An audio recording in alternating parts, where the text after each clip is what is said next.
நீங்க எப்படி அவரை கூத்தாடின்னு சொல்லலாம்னு என்கிட்ட கேட்கறாங்க. கூத்தாடின்னு சொன்னதை நான் திரும்ப பெற்றுக்கிறேன். ஆனால் அவர் பேசிய பேச்சுக்கு என்ன பதில்?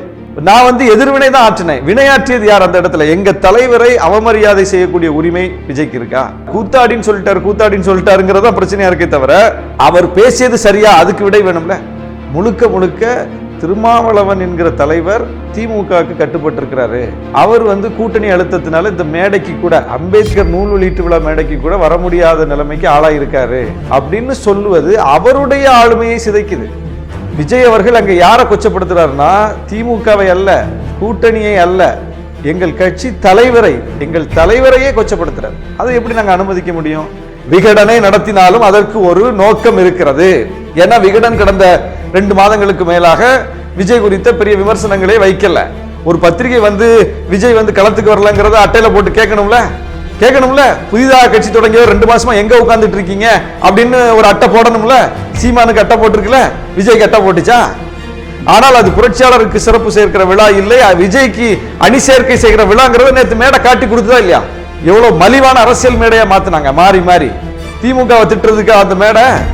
தலைவர் புறக்கணித்த ஒரு மேடையை தலைவரின் தொண்டர்கள் யாராவது போய் பங்கேற்க மாட்டோம். ஆனா அவர் தாண்டி அந்த நிகழ்ச்சியில பங்கேற்கிறார். பொண்ணு விசிகே காரன் எங்க தலைவரை தான் கருத்தியல் தலைவர்னு சொல்லுவான். அப்போ ஆதவ் யார சொல்றாரு? விஜய சொல்றாரு. அப்போ அங்க அவர் விசிகே காரராக வெளிப்பட்டு இருக்கிறாரு.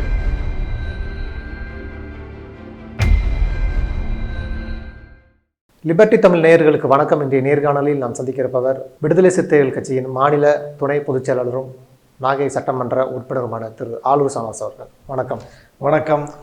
நேற்று அம்பேத்கர் நூல் வெளியீட்டு விழாவில் தவேக தலைவர் விஜய், உங்கள் கட்சியை சார்ந்த துணை பொதுச் செயலாளர் ஆதவ் அர்ஜுனா பேசிய கருத்துக்கள் தான் ஒரு பரபரப்பை உருவாக்கியிருக்கு.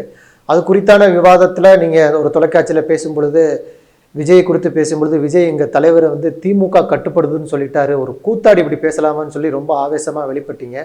இல்லை, ஒரு தனிநபர் ஒரு கருத்தை சொல்கிறாரு, அதற்கு இவ்வளவு ஒரு கொந்தளிப்போட அணுகணுமா அப்படின்னு ஒரு கேள்வி இருக்கு இல்லையா? அதை நீங்கள் எப்படி பார்க்குறீங்க? இல்லை, எப்போதுமே எங்கள் தலைவரும் சரி, நாங்களும் சரி, நிதானம் இழக்காதவர்கள், யாரையும் கண்ணிய குறைவாக பேசாதவர்கள், அரசியல் எதிரிகளை கூட மாண்போடு நடத்தக்கூடியவர்கள். அப்படி தான் எங்கள் தலைவரும் வெளிப்பட்டிருக்கிறாரு. நாங்களும் வெளிப்பட்டுக்கிட்டு வர்றோம். எத்தனையோ விவாதங்களில் நம்ம பங்கேற்கிறோம். எங்கேயுமே கடுஞ்சொல் பேசியதில்லை, ஒருமையில் யாரையும் விழித்ததில்லை, யார் மீதும் எந்த தனிப்பட்ட தாக்குதலும் நடத்தியதில்லை. ஆனால் நேற்று நடந்தது என்னென்னா, விஜய் இன்னைக்கு ஒரு அரசியல் கட்சி தலைவர். ஒரு அரசியல் கட்சி தலைவர் அவருக்கான மெச்சூரிட்டியோடு நடக்கணும், வெளிப்படணும். ஆனால் அவர் நேற்று என்ன பேசுகிறாரு? அவருடைய விருப்பத்தை தெரிவிக்கலாம்.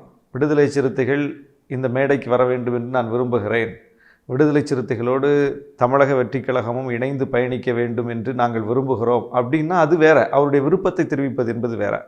ஆனால் இந்த மேடைக்கு வரவேண்டிய திருமாவளவன் அவர்கள் கூட்டணி அழுத்தத்தின் காரணமாக வர முடியவில்லை அப்படின்னு சொன்னால் அது எவ்வளவு பெரிய அபத்தமான பேச்சு அது. அப்போ அவர் எங்கள் தலைவரை தானே அந்த இடத்துல கொச்சப்படுத்துகிறாரு, திமுகவை கொச்சப்படுத்துகிறார். அந்த இடத்தில் கொச்சைப்படுத்தப்படுவது யார்? திமுக. அதில் ஏதாவது பிரச்சனை இருக்கா? முழுக்க முழுக்க திருமாவளவன் என்கிற தலைவர் திமுகவுக்கு கட்டுப்பட்டிருக்கிறாரு. அவர் கூட்டணி அழுத்தத்தினால இந்த மேடைக்கு கூட, அம்பேத்கர் நூல் வெளியீட்டு விழா மேடைக்கு கூட வர முடியாத நிலைமைக்கு ஆளாயிருக்காரு அப்படின்னு சொல்லுவது அவருடைய ஆளுமையை சிதைக்குது.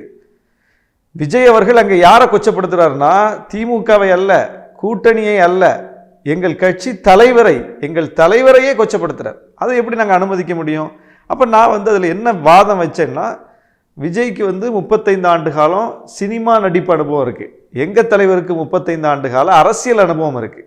அப்போ சினிமா நடிப்பு அனுபவம் மட்டுமே கொண்டவர் ஒரு அரசியல் அனுபவம் மிக்க தலைவரை இப்படி பேசுவது, இப்படி பொதுவெளியில் சித்தரிப்பது சரியா? அவருக்கு என்ன அதுக்கு ரைட்ஸ் இருக்குது அப்படின்னு தான் நம்ம கேட்டது. அதை நான் கூத்தாடின்னு சொன்னது, அந்த வார்த்தை அவங்களுக்கு காயப்படுத்துதுன்னு அதை நான் திரும்ப பெற்றுக்கிறேன். அதில் ஒன்றும் எனக்கு பிரச்சனை இல்லை. கூத்தாடி என்பது ஒரு நடிகரை வழக்கு மொழியில் சொல்லக்கூடிய ஒரு சொல் தான். கூத்தாடி இப்படி பேசலாமா அப்படின்னு நம்ம சொல்ல வரல. கூத்தாடிகளும் பேசலாம், கூத்தாடிகள் அரசியலுக்கு வரக்கூடாதா, வரலாம். கூத்தாடிகள் அது ஒரு இழிவான விஷயமும் அல்ல. கூத்தாடுவது என்பது நம்முடைய கலை தான். அதனால நம்ம இழிவாக சொல்ல வரல.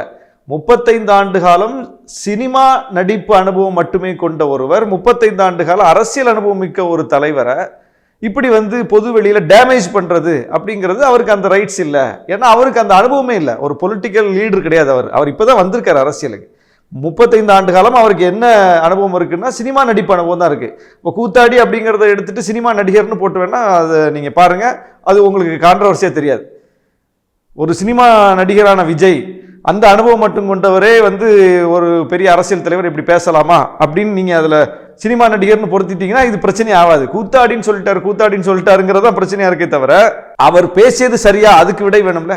அவர் பேசியது சரியா, எங்க தலைவர் குறித்து அவர் பேசியது சரியா, ஒரு தலைவர் இப்படி பேசலாமா? எந்த தலைவர்களாவது இப்படி பேசியிருக்காங்களா?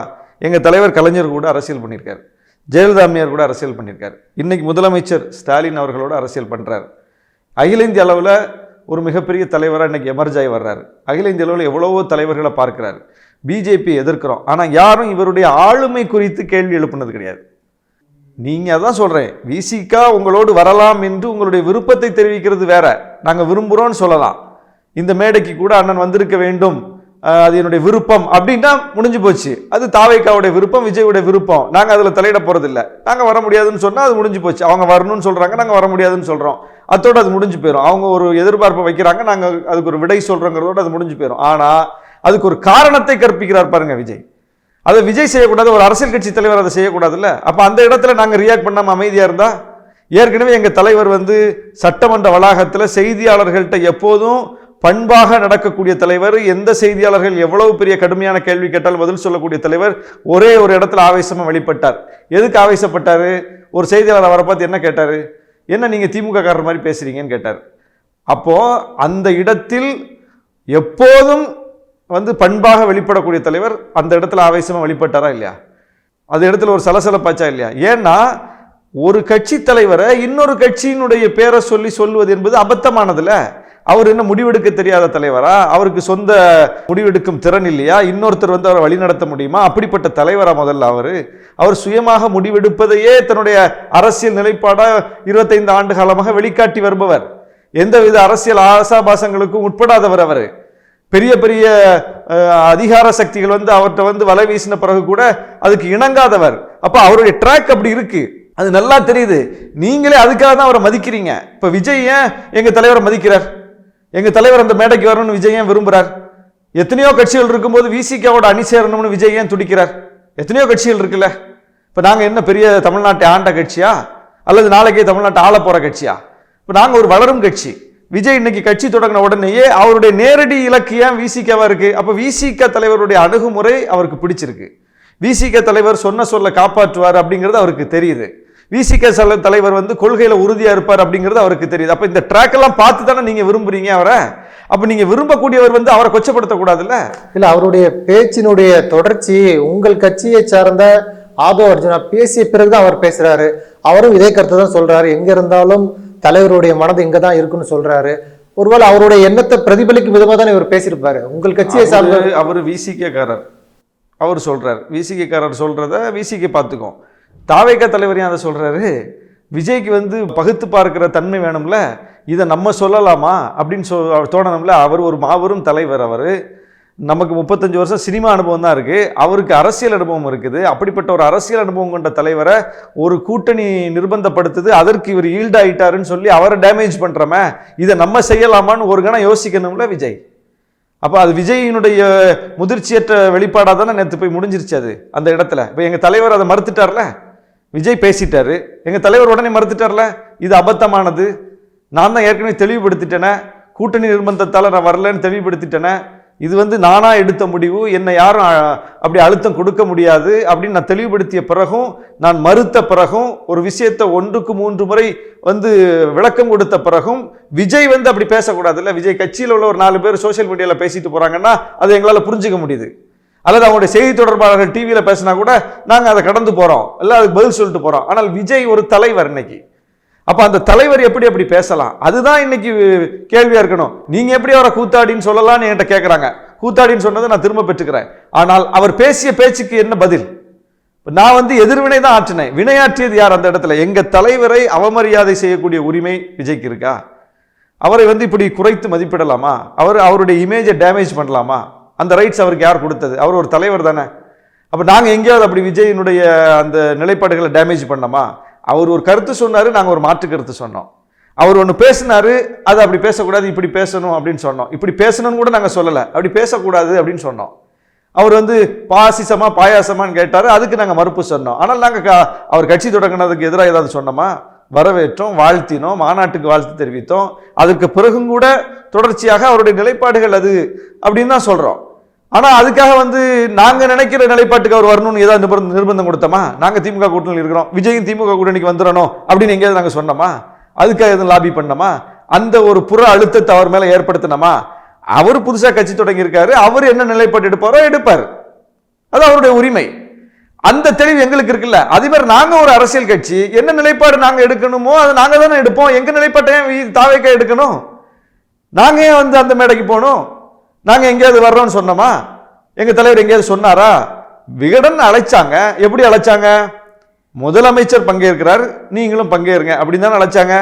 இப்போ முதலமைச்சர் அந்த இடத்துல பங்கேற்பார் என்று சொல்லப்பட்டு டேட் வாங்கிட்டு அந்த இடத்துல முதலமைச்சரை தூக்கிட்டு விஜய் எப்படி வந்தாரு?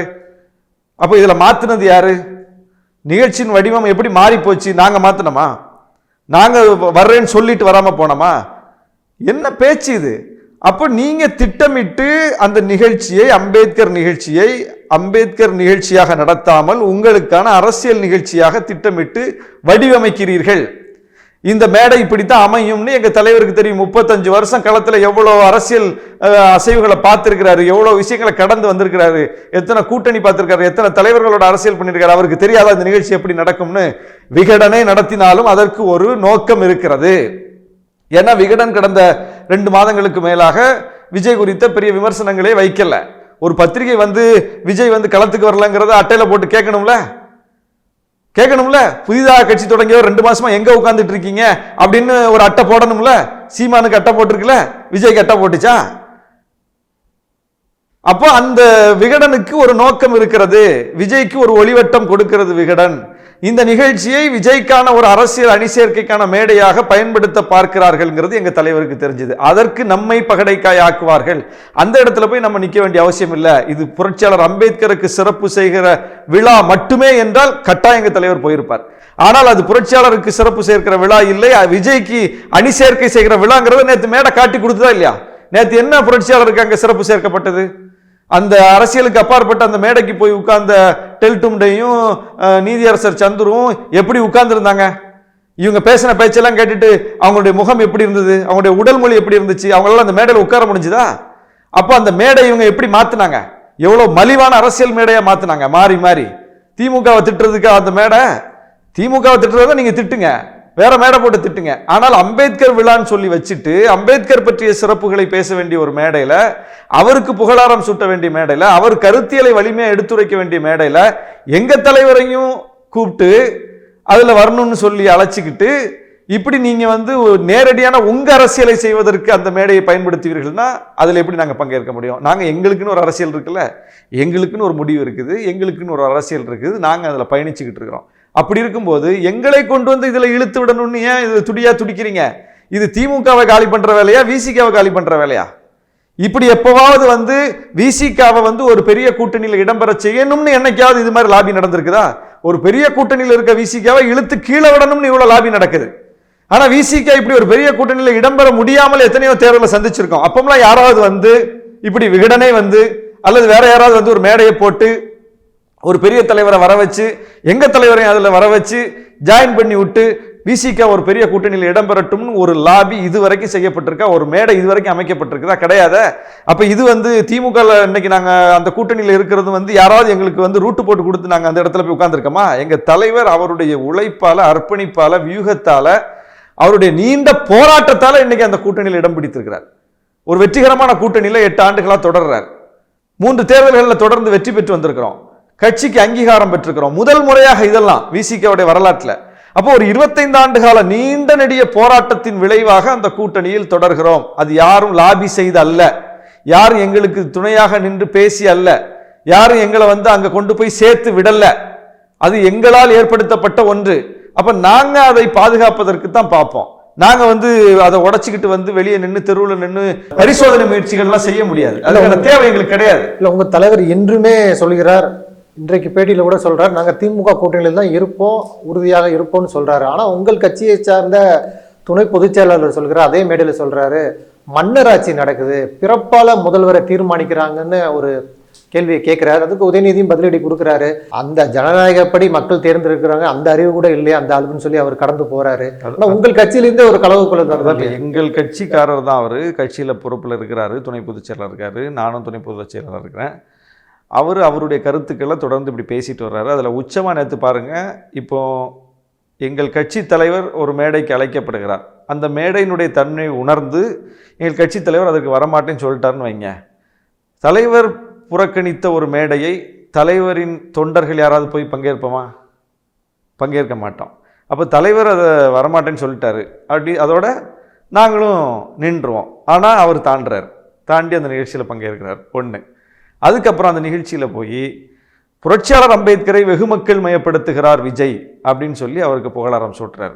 புரட்சியாளர் அம்பேத்கரை கடந்த 30 ஆண்டுகளுக்கு மேலாக தெரு தெருவாக இந்த தமிழ்நாட்டு மண்ணில் கொண்டு போய் அந்த கருத்தியலை பேசி கொண்டிருப்பவர் யார்?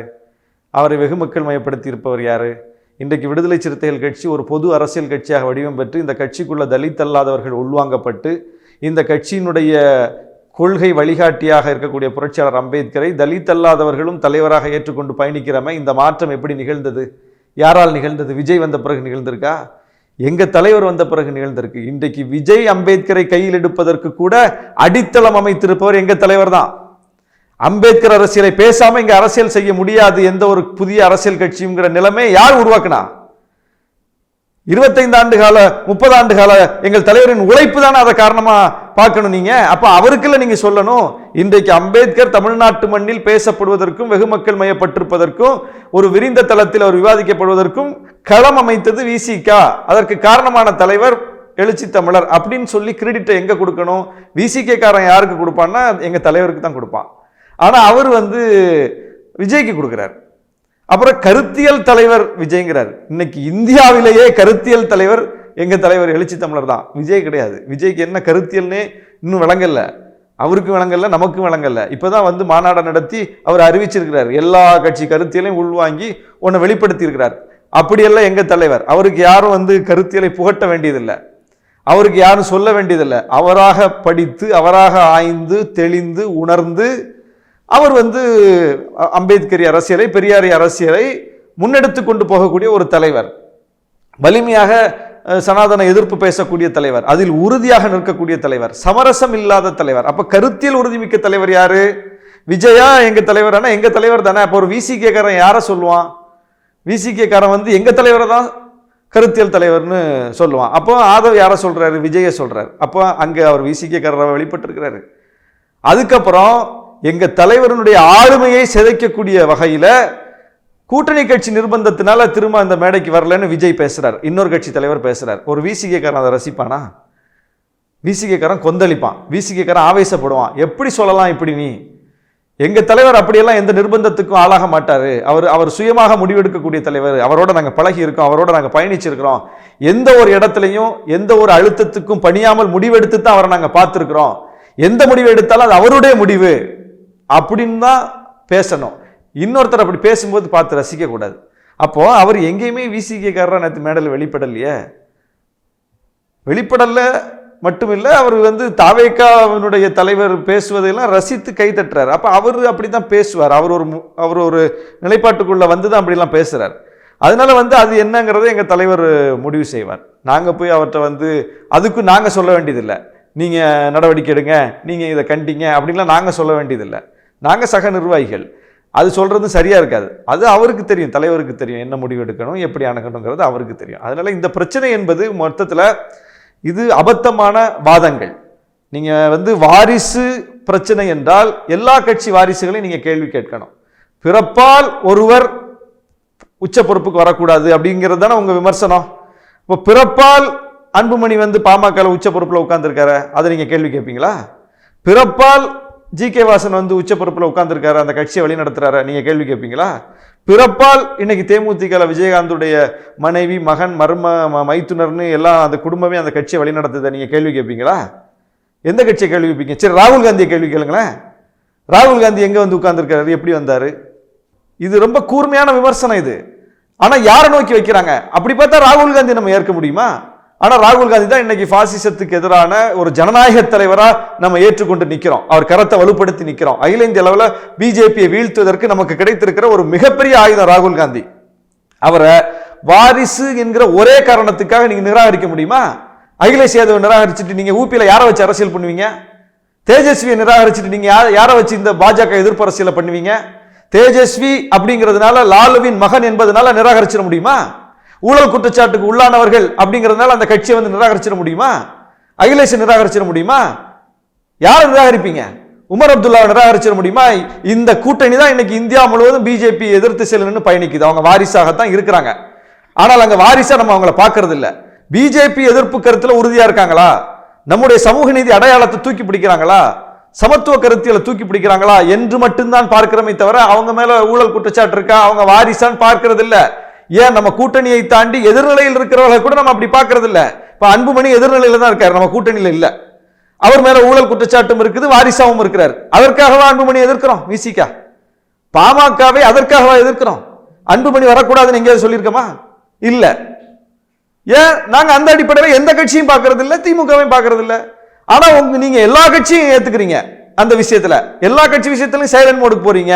திமுகவில் மட்டும் ஊழல் குற்றச்சாட்டு யார் மேதாவது இருந்தா அதை ஊழல்னு ஊதி பெரிதாக்குறீங்க. வாரிசு அரசியல் இருந்தா அது வந்து பிறப்பின் அடிப்படையில் வரலாமான்னு கேட்குறீங்க. மன்னருங்கிறீங்க. எவ்வளவு அபத்தமான வாதம். ஒண்ணு உங்க கருத்தை எல்லாருக்குமா வைங்க, நாங்களும் சேர்ந்து உங்க கூட சேர்ந்து பேசுறோம், ஒன்றும் பிரச்சனை இல்லை. எல்லா வாரிசையும் எதிர்ப்போம் வாங்க, எல்லா ஊழலையும் எதிர்ப்போம் வாங்க. ஆனா அது என்ன செலக்டிவா திமுகவை மட்டும் நோக்கி உங்க பார்வை போகுது? அப்ப அதற்கு உள்நோக்கம் இருக்கிறது. அந்த உள்நோக்கத்துக்கு நாங்க எப்படி இரையாக முடியும்? நாங்க எந்த வாரிசையும் எதிர்க்கல, திமுக வாரிசையும் எதிர்க்கல. நாங்க எந்த ஊழல் குற்றச்சாட்டுக்கு உள்ளானவர்களையும் அதை ஒன்றை வைத்துக்கொண்டு நாங்க அரசியல்ல வந்து முடிவெடுப்பதில்லை. அப்படி எடுத்தா நம்ம வந்து காங்கிரஸ் கூட நிக்க முடியுமா? எந்த கட்சி கூட நிக்க முடியும்? எல்லா கட்சி மேலேயும் ஊழல் குற்றச்சாட்டு இருக்கு. எந்த கட்சி கூட நிப்பீங்க? அப்ப அதையெல்லாம் வைத்துக்கொண்டு அரசியல் முடிவு எடுக்க முடியாது. அதை தாண்டி நமக்கு இந்த நாட்டில் பயணிப்பதற்கு பல்வேறு அம்சங்கள் இருக்கிறது. பாஜகவை எதிர்ப்பதற்கு பல்வேறு செயல் திட்டங்களை வகுக்க வேண்டியிருக்கிறது. அதற்கு ஜனநாயக ஆற்றல்கள் நமக்கு தேவைப்படுது. அப்ப அந்த கோணத்துல தான் எல்லா கட்சியையும் பார்க்கிறோம், திமுகவையும் பார்க்கிறோம். உங்களுக்கு திமுக எதிர் அரசியல் பண்ண வேண்டிய தேவை இருக்கு. அதுக்கு ஏன் எங்களை பிடிச்சி இழுக்கிறீங்க? எங்களுக்கு அந்த தேவை இல்லை. நாங்க வந்து ஒரு இந்தியா பிளாக்ல பயணிக்கிறோம். எனவே வந்து எங்களை பிடிச்சி அதுக்கு இழுக்கணும், இழுத்து விடணும்னு நினைக்கிறது வந்து அபத்தமான செயல். உங்க அரசியலை நீங்க பண்ணுங்க, எங்க அரசியலை நாங்க பண்றோம். நன்றி. நிறைய நல்ல தகவல்களை நேயர்களுக்கு சொல்லியிருக்கீங்க. உங்களுடைய நேரத்துக்கு எனக்கு நன்றி.